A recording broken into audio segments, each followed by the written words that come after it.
Swastiastu. Saya mahasiswa tingkat 1 Institut Teknologi Bandung, dan hari ini saya ingin membicarakan tentang dasar rekayasa dan ilmu pengetahuan. Pada alat-alat yang sering kita lihat selama ini, terdapat berbagai macam penerapan dari ilmu pengetahuan dan rekayasa tentunya. Dapat kita lihat seperti pada lift, di mana kita membutuhkan suatu gaya untuk mengangkat lift tersebut. Lalu apabila kita memberikan suatu beban pada lift itu di bagian ujungnya, secara teoritis kita dapat mengangkat lift itu tanpa menggunakan energi sedikit pun.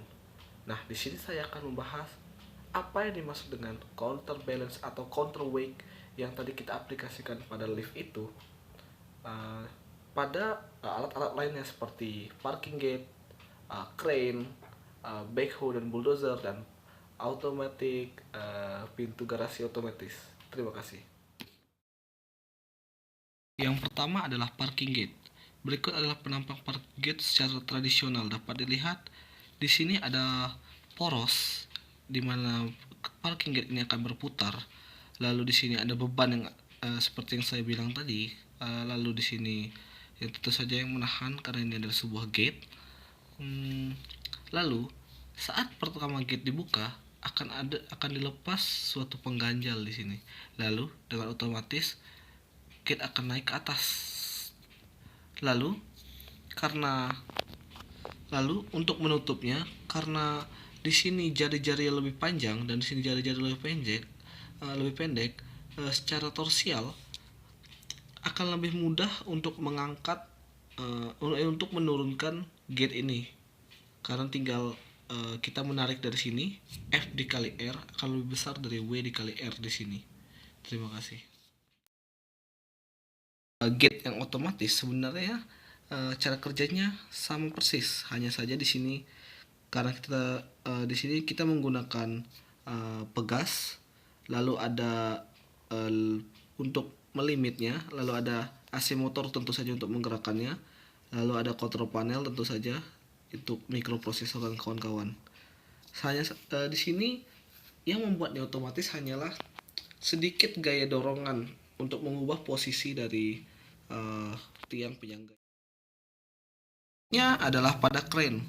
Crane di sini yang dimaksud adalah counterbalance adalah pada bagian tiang ini.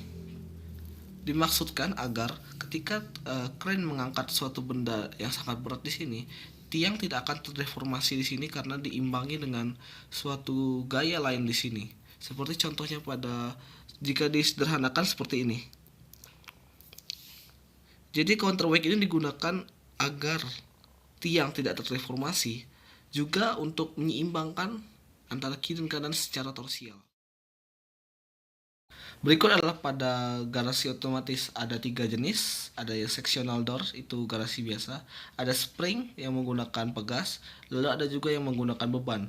Tentu saja di sini sebenarnya terdapat suatu poros di mana jika bebannya memiliki jari-jari lebih besar dari pintunya sendiri yang ingin diangkat, itu pintu itu otomatis akan terangkat. Dan jika kita ingin menurunkan pintunya, tentu saja kita hanya perlu menggeser sedikit porosnya.